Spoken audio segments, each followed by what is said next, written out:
የአረብ ኤሚሬትስ ጦር በወልቃይት የኢትዮጵያ ድንበር ተጣሰ። አንድ እንግዳ ጦር የኢትዮጵያን ድንበር ጥሶ ገብቷል። የኢትዮጵያ ሉዓላዊ ግዛት በይፋ ተጥሷል። እንግዳ ጦሩ ወደ ኢትዮጵያ ግዛት ዘልቆ መግባቱ ቀጠናዊ መዘዝ የሚያስከትል አደገኛ እርምጃ ነው። ጠቅላይ ሚኒስትር አብይ አህመድ ወንድም የሚሏቸው ፕሬዝዳንት የኢትዮጵያን ሉዓላዊነት እንዲጥሱ ተፈቅዶላቸዋል። ሰሞንኛው የሸረሪና ውጊያ የሚነግረንም ይህንኑ ጎምዛዛ ሐቅ ነው። ውድ የፐልስ ኢትዮጵያ ቻናል ቤተሰቦች የአረብ ኤሚሬትስ ጦር ወልቃይት ገብቷል። ይህንን በማስረጃ የተደገፈ መራራ መረጃ እናቀብላችኋለን። አማራ ሙሴ ነኝ የሚሉት ኮሎኔል ደመቀ ዘውዱ የሚያሰለጥኑት የተከዜ ዘብ ሚሊሻ ኃይል አብይ ወንድሜ በሚሏቸው መሐመድ ቢን ዛይድ እንደሚደገፍ እነግራችኋለን። በሰሞንኛው የሸረሪና ውጊያ ህወሓት የፈጥኖ ድራሽ ኃይል ታጣቂዎች ከኢትዮጵያ መንግስት ጎን ሆነው ተሳትፈዋል የሚል ክስ ከማቅረቡ ጋር የሚያያዝ ነገር አለው። እነዚህ ጉዳዮችን እያነሳን እንቆያለን። ቪዲዮን ላይክ፣ ቻናሉን ሰብስክራይብ በማድረግ አብራችሁን እንድትቆዩ ግብዣችን ነው።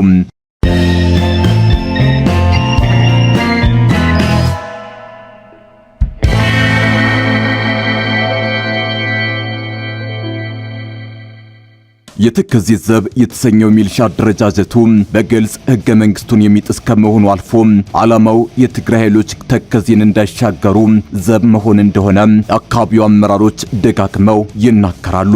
ስለዚህ የሚሊሻ ኃይል በርካታ ነገሮች ይነሳሉ። ከወራቶች በፊት ሰምሃል መለስ ዜናዊ የተናገረችው ግን ቆም ብለን እንድናስብ የሚያደርግ ነው። ሰምሃል በወቅቱ በሰጠችው ቃለ መጠይቅ በምዕራብ ትግራይ የሚንቀሳቀሱትና የሚሰለጥኑት የተከዜ የዘብ ሚሊሻዎች በዋናነት የሚደገፉት በተባበሩት አረብ ኤሚሬትስ ነው። ለዚህ ደግሞ ብዙ ማስረጃዎችንና ምክንያቶችን ማቅረብ ይቻላል በማለት እስካሁን ያልተሰማ ለጆሮ አዲስ የሆነ ጉዳይ አቅርባለች። ይህን የሰምሃል መረጃ ይዘን ጥቂት ጥያቄዎችን እንምዘዝ። አረብ ኤሚሬቶች ለምን የተከዜ ዘብን ታስታጥቃለች? በዚያ ቀጠና ዓላማዋ ምንድነው? የሚሉ ጥያቄዎችን ማንሳት ተገቢ ይሆናል። ለዚህ ጥያቄ መልስ የሚሰጠን የወልቃይት አስተዳዳሪ የሆኑት አቶ አሸተ ደምለው የጻፉት መጽሐፍ ላይ ያሰፈሩት ሐሳብ ነው። አስተዳዳሪው በመጽሐፋቸው ላይ የተባበሩት አረብ ኤሚሬትስ አማራና ትግራይ በወልቃይት ከሚጣሉ እኔ ላስተዳድረው የሚል ጥያቄ አንስታ እንደነበር ጠቅሰዋል።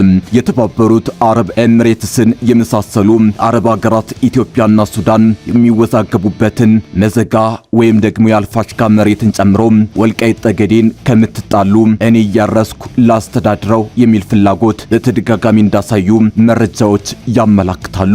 ይህ የኢትዮጵያን ሉዓላዊነት የሚጋፋ የውጭ ኃይሎች ፍላጎት ነው በማለት ጽፈዋል። የወልቃይቱ ሹም እንዳረጋገጡት አረብ ኤሚሬትስ በወልቃይት ሰፊ ፍላጎትና ዓላማ አላት። ይህንን ዓላማዋን ለማሳካት ደግሞ የተከዜ ዘብ ሚሊሻዎችን ብታሰለጥንና ብታስታጥቅ የሚገርም አይሆንም።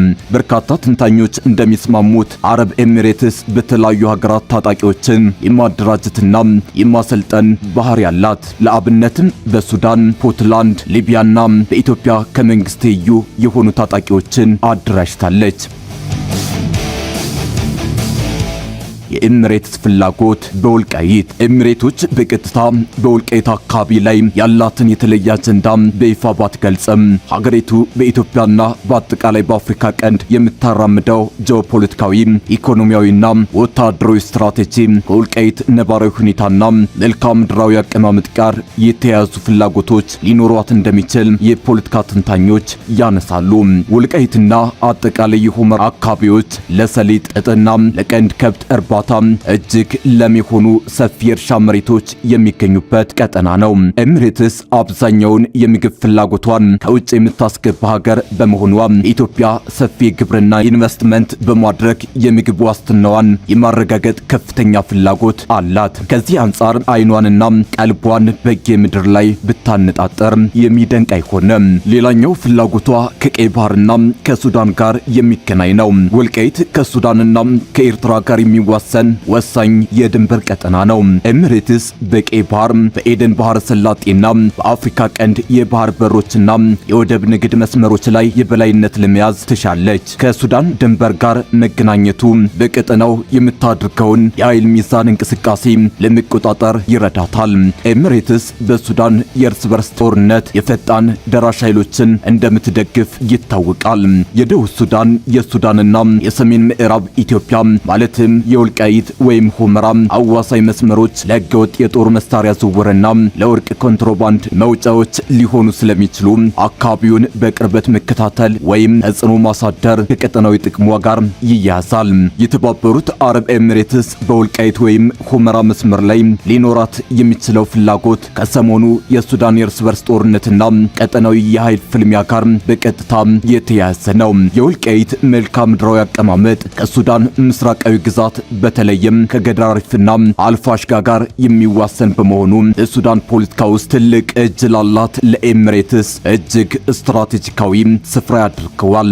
የተባበሩት አረብ ኤሚሬትስ በጀነራል መሐመድ ሐምዳል ዳገሎ ኤሚቲ የሚመራውን የሱዳን ፈጣን ደራሽ ኃይሎች አርኤስኤፍ በገንዘብና በትጥቅ እንደምትደግፍ በተደጋጋሚ ይነገራል። የወልቃይት የድንበር መስመር ከተረጋጋና ማዕከላዊው የኢትዮጵያ መንግስት ሙሉ ቁጥጥር ካለው ለኤሚሬትስ ወዳጅ ኃይሎች ማለትም ለአርኤስኤፍ ወደ ምስራቅ ሱዳንና ወደ ገዳሪፍ ግዛቶች ለመንቀሳቀስ ምቹ መተላለፊያ ወይም የደህንነት ቀጠና ሊሆን ይችላል። የሱዳን መደበኛ ጦር ከግብጽ መንግስት ጋር ጥብቅ ወታደራዊ ወዳጅነት አለው።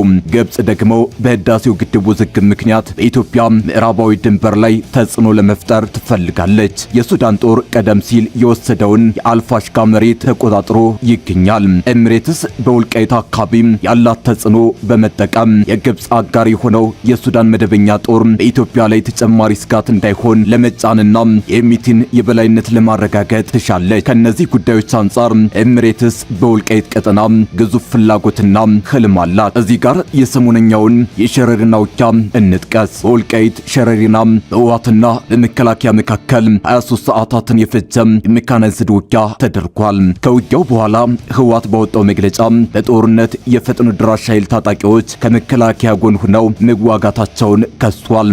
ይህ ውንጀላ እጅግ ከፍተኛ የሆኑ ጂኦፖለቲካዊ፣ ቀጠናዊና የአገር ውስጥ ደህንነት አንድምታዎች አሉ ሲሆን ዋና ዋናዎቹን በዝርዝር እንመልከታቸው። ይፋዊ ውንጀላ ሁለት ወገኖች ማለትም ማዕከላዊ መንግስቱና ህወሓት ለረጅም ጊዜ ሲያደርጉት የነበረው መታጠቅና መዘጋጀት ወደ ቀጥታ መጠነ ሰፊ ጦርነት መሸጋገሩን ያመላክታል። የሱዳን መደበኛ ጦር በሱዳን ድንበር ተመስርቶ ለሚንቀሳቀሰው የህወሓት አርሚ 7 ጦር ድጋፍ ያደርጋል በሚል የኢትዮጵያ መንግስት ሲከስ ቆይቷል።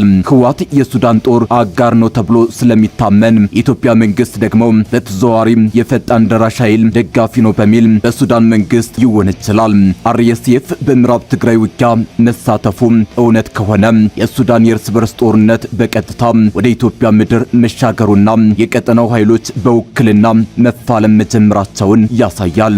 የተባበሩት አረብ ኤሚሬትስ ለአርኤስኤፍ ዋና ደጋፊ መሆኗ ይታወቃል። ኤሚሬትስ ብታስተባበልም ከኢትዮጵያ ማዕከላዊ መንግስት ጋርም ጥብቅ ወታደራዊ ወዳጅነት አላት። አርኤስኤፍ በወልቃይትና በሁመራ አዋሳኝ መስመር ላይ እንዲሰፍር ወይም የኢትዮጵያን መንግስት እንዲያግስ መደረጉ ኤሚሬትስ በምስራቅ ሱዳን ማለትም ገዳሪፍና አልፋሽጋ መስመር ላይ ያላትን የሎጂስቲክስና የጦር መሳሪያ ማስተላለፊያ ፍላጎት ለማስከበር ከኢትዮጵያ ጋር በጥቅም መተሳሰሯን አመላካች መሆኑን ተንታኞች ይጠቅሳሉ።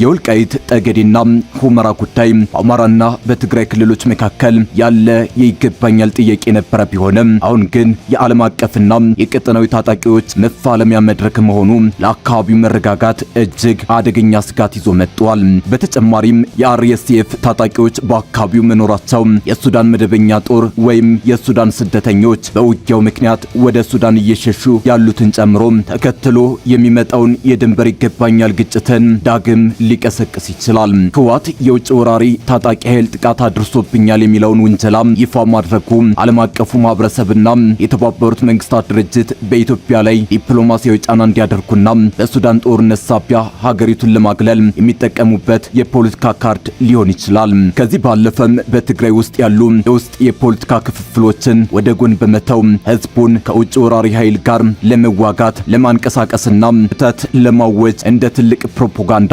ሊጠቀምበት እንደሚችል ይገምታል። በእንዲህ መልኩ እንደ እቶን እሳት በሚፋጃው የአፍሪካ ቀንድ ቀጠና ኤሚሬቶች በጉልህ እየተንቀሳቀሰች ነው። በተለይም በዚህ በወልቃይት ቀጠና የምታደርገው እንቅስቃሴ ከሱዳን ጦርነት ጋር ተጋምዶ አደገኛ ክስተትን ሊፈጥር የሚችል ጉዳይ መሆኑን በርካቶች ይጠቅሳሉ።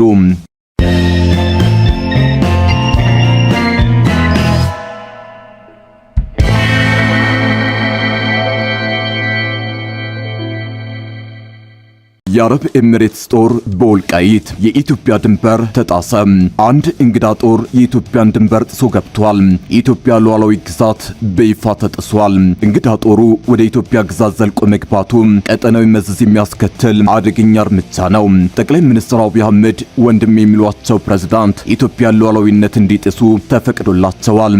ሰሞነኛው የሸረሪና ውጊያ የሚነግረንም ይህንኑ ጎምዛዛ ሐቅ ነው።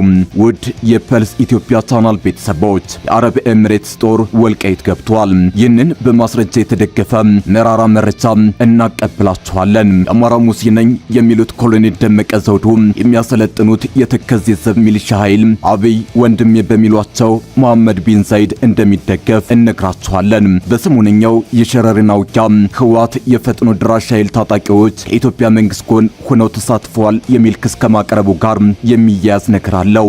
እነዚህ ጉዳዮችን እያነሳን እንቆያለን። ቪዲዮን ላይክ፣ ቻናሉን ሰብስክራይብ በማድረግ አብራችሁን እንድትቆዩ ግብዣችን ነው።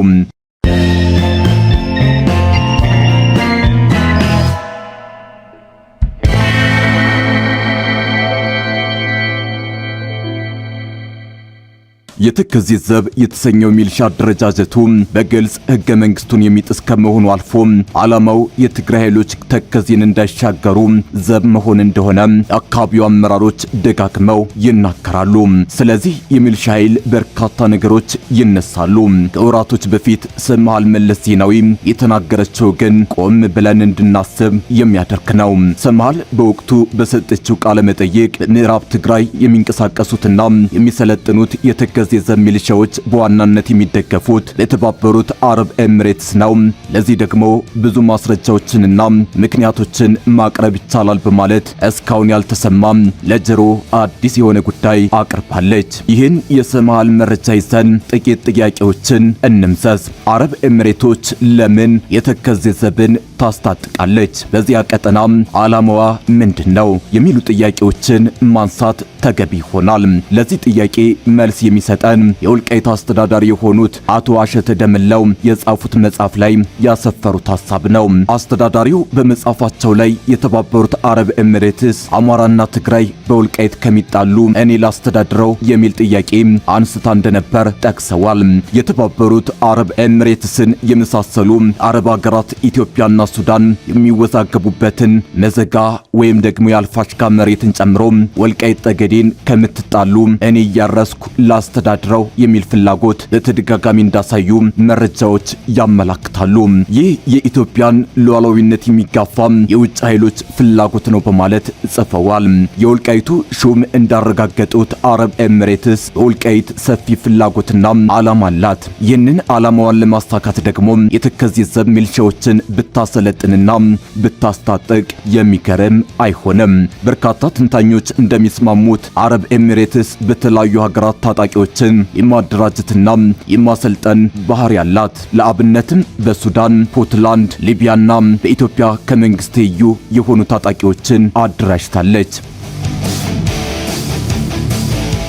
የኤሚሬትስ ፍላጎት በወልቃይት። ኤሚሬቶች በቀጥታ በወልቃይት አካባቢ ላይ ያላትን የተለየ አጀንዳ በይፋ ባትገልጽም ሀገሪቱ በኢትዮጵያና በአጠቃላይ በአፍሪካ ቀንድ የምታራምደው ጂኦፖለቲካዊ፣ ኢኮኖሚያዊና ወታደራዊ ስትራቴጂ ከወልቃይት ነባራዊ ሁኔታና መልክዓ ምድራዊ አቀማመጥ ጋር የተያያዙ ፍላጎቶች ሊኖሯት እንደሚችል የፖለቲካ ተንታኞች ያነሳሉ።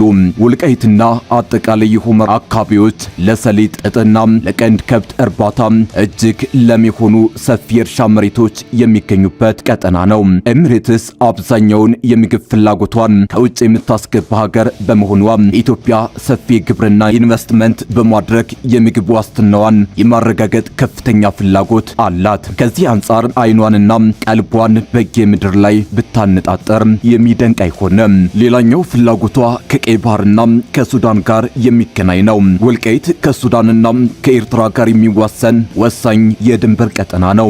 ኤሚሬትስ በቀይ ባህር፣ በኤደን ባህረ ሰላጤና በአፍሪካ ቀንድ የባህር በሮችና የወደብ ንግድ መስመሮች ላይ የበላይነት ለመያዝ ትሻለች። ከሱዳን ድንበር ጋር መገናኘቱ በቀጠናው የምታደርገውን የኃይል ሚዛን እንቅስቃሴ ለመቆጣጠር ይረዳታል።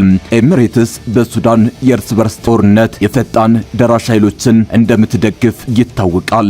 የደቡብ ሱዳን፣ የሱዳንና የሰሜን ምዕራብ ኢትዮጵያ ማለትም የወልቃይት ወይም ሁመራ አዋሳኝ መስመሮች ለህገወጥ የጦር መሳሪያ ዝውውርና ለወርቅ ኮንትሮባንድ መውጫዎች ሊሆኑ ስለሚችሉ አካባቢውን በቅርበት መከታተል ወይም ተጽዕኖ ማሳደር ከቀጠናዊ ጥቅሟ ጋር ይያያዛል። የተባበሩት አረብ ኤሚሬትስ በወልቃይት ወይም ሁመራ መስመር ላይ ሊኖራት የሚችለው ፍላጎት ከሰሞኑ የሱዳን የእርስ በርስ ጦርነትና ቀጠናዊ የኃይል ፍልሚያ ጋር በቀጥታ የተያያዘ ነው። የወልቃይት መልክዓ ምድራዊ አቀማመጥ ከሱዳን ምስራቃዊ ግዛት በተለይም ከገዳሪፍና አልፋሽጋ ጋር የሚዋሰን በመሆኑ የሱዳን ፖለቲካ ውስጥ ትልቅ እጅ ላላት ለኤሚሬትስ እጅግ ስትራቴጂካዊ ስፍራ ያደርገዋል። የተባበሩት አረብ ኤሚሬትስ በጀነራል መሐመድ ሐምዳል ዳገሎ ኤሚቲ የሚመራውን የሱዳን ፈጣን ደራሽ ኃይሎች አርኤስኤፍ በገንዘብና በትጥቅ እንደምትደግፍ በተደጋጋሚ ይነገራል። የወልቃይት የድንበር መስመር ከተረጋጋና ማዕከላዊው የኢትዮጵያ መንግስት ሙሉ ቁጥጥር ካለው ለኤሚሬትስ ወዳጅ ኃይሎች አርኤስኤፍ ማለትም ለአርኤስኤፍ ወደ ምስራቅ ሱዳንና ወደ ገዳሪፍ ግዛቶች ለመንቀሳቀስ ምቹ መተላለፊያ ወይም የደህንነት ቀጠና ሊሆን ይችላል። የሱዳን መደበኛ ጦር ከግብጽ መንግስት ጋር ጥብቅ ወታደራዊ ወዳጅነት አለው። ግብጽ ደግሞ በህዳሴው ግድብ ውዝግብ ምክንያት በኢትዮጵያ ምዕራባዊ ድንበር ላይ ተጽዕኖ ለመፍጠር ትፈልጋለች። የሱዳን ጦር ቀደም ሲል የወሰደውን የአልፋሽጋ መሬት ተቆጣጥሮ ይገኛል። ኤሚሬትስ በወልቃይት አካባቢ ያላት ተጽዕኖ በመጠቀም የግብጽ አጋር የሆነው የሱዳን መደበኛ ጦር በኢትዮጵያ ላይ ተጨማሪ ስጋት እንዳይሆን ለመጫንና የሚቲን የበላይነት ለማረጋገጥ ትሻለች። ከነዚህ ጉዳዮች አንጻር ኤሚሬትስ በወልቃይት ቀጠና ግዙፍ ፍላጎትና ህልም አላት። እዚህ ጋር የሰሞነኛውን የሸረሪና ውጊያ እንጥቀስ። በወልቃይት ሸረሪና በህወሓትና በመከላከያ መካከል 23 ሰዓታትን የፈጀ የሜካናይዝድ ውጊያ ተደርጓል። ከውጊያው በኋላ ህወሓት ባወጣው መግለጫ በጦርነት የፈጥኖ ድራሽ ኃይል ታጣቂዎች ከመከላከያ ጎን ሆነው መዋጋታቸውን ከሷል። ይህ ውንጀላ እጅግ ከፍተኛ የሆኑ ጂኦፖለቲካዊ፣ ቀጠናዊና የአገር ውስጥ ደህንነት አንድምታዎች አሉ ሲሆን ዋና ዋናዎቹን በዝርዝር እንመልከታቸው። ይፋዊ ውንጀላ ሁለት ወገኖች ማለትም ማዕከላዊ መንግስቱና ህወሓት ለረጅም ጊዜ ሲያደርጉት የነበረው መታጠቅና መዘጋጀት ወደ ቀጥታ መጠነ ሰፊ ጦርነት መሸጋገሩን ያመላክታል። የሱዳን መደበኛ ጦር በሱዳን ድንበር ተመስርቶ ለሚንቀሳቀሰው የህወሓት አርሚ 7 ጦር ድጋፍ ያደርጋል በሚል የኢትዮጵያ መንግስት ሲከስ ቆይቷል። ህወሓት የሱዳን ጦር አጋር ነው ተብሎ ስለሚታመን የኢትዮጵያ መንግስት ደግሞ በተዘዋዋሪ የፈጣን ደራሽ ኃይል ደጋፊ ነው በሚል በሱዳን መንግስት ይወነጀላል። አርኤስኤፍ በምዕራብ ትግራይ ውጊያ መሳተፉ እውነት ከሆነ የሱዳን የእርስ በርስ ጦርነት በቀጥታ ወደ ኢትዮጵያ ምድር መሻገሩና የቀጠናው ኃይሎች በውክልና መፋለም መጀመራቸውን ያሳያል። የተባበሩት አረብ ኤሚሬትስ ለአርኤስኤፍ ዋና ደጋፊ መሆኗ ይታወቃል። ኤሚሬትስ ብታስተባበልም ከኢትዮጵያ ማዕከላዊ መንግስት ጋርም ጥብቅ ወታደራዊ ወዳጅነት አላት። አርኤስኤፍ በወልቃይትና በሁመራ አዋሳኝ መስመር ላይ እንዲሰፍር ወይም የኢትዮጵያን መንግስት እንዲያግስ መደረጉ ኤሚሬትስ በምስራቅ ሱዳን ማለትም ገዳሪፍና አልፋሽጋ መስመር ላይ ያላትን የሎጂስቲክስና የጦር መሳሪያ ማስተላለፊያ ፍላጎት ለማስከበር ከኢትዮጵያ ጋር በጥቅም መተሳሰሯን አመላካች መሆኑን ተንታኞች ይጠቅሳሉ። የወልቃይት ጠገዴና ሁመራ ጉዳይ በአማራና በትግራይ ክልሎች መካከል ያለ የይገባኛል ጥያቄ የነበረ ቢሆንም አሁን ግን የዓለም አቀፍና የቀጠናዊ ታጣቂዎች መፋለሚያ መድረክ መሆኑ ለአካባቢው መረጋጋት እጅግ አደገኛ ስጋት ይዞ መጥቷል። በተጨማሪም የአርኤስኤፍ ታጣቂዎች በአካባቢው መኖራቸው የሱዳን መደበኛ ጦር ወይም የሱዳን ስደተኞች በውጊያው ምክንያት ወደ ሱዳን እየሸሹ ያሉትን ጨምሮ ተከትሎ የሚመጣውን የድንበር ይገባኛል ግጭትን ዳግም ሊቀሰቅስ ይችላል። ህወሓት የውጭ ወራሪ ታጣቂ ኃይል ጥቃት አድርሶብኛል የሚለውን ውንጀላ ይፋ ማድረጉ ዓለም አቀፉ ማህበረሰብና የተባበሩት መንግስታት ድርጅት በኢትዮጵያ ላይ ዲፕሎማሲያዊ ጫና እንዲያደርጉና በሱዳን ጦርነት ሳቢያ ሀገሪቱን ለማግለል የሚጠቀሙበት የፖለቲካ ካርድ ሊሆን ይችላል። ከዚህ ባለፈም በትግራይ ውስጥ ያሉ የውስጥ የፖለቲካ ክፍፍሎችን ወደ ጎን በመተው ህዝቡን ከውጭ ወራሪ ኃይል ጋር ለመዋጋት ለማንቀሳቀስና ተት ለማወጅ እንደ ትልቅ ፕሮፓጋንዳ ሊጠቀምበት እንደሚችል ይገምታል። በእንዲህ መልኩ እንደ እቶን እሳት በሚፋጃው የአፍሪካ ቀንድ ቀጠና ኤሚሬቶች በጉልህ እየተንቀሳቀሰች ነው። በተለይም በዚህ በወልቃይት ቀጠና የምታደርገው እንቅስቃሴ ከሱዳን ጦርነት ጋር ተጋምዶ አደገኛ ክስተትን ሊፈጥር የሚችል ጉዳይ መሆኑን በርካቶች ይጠቅሳሉ።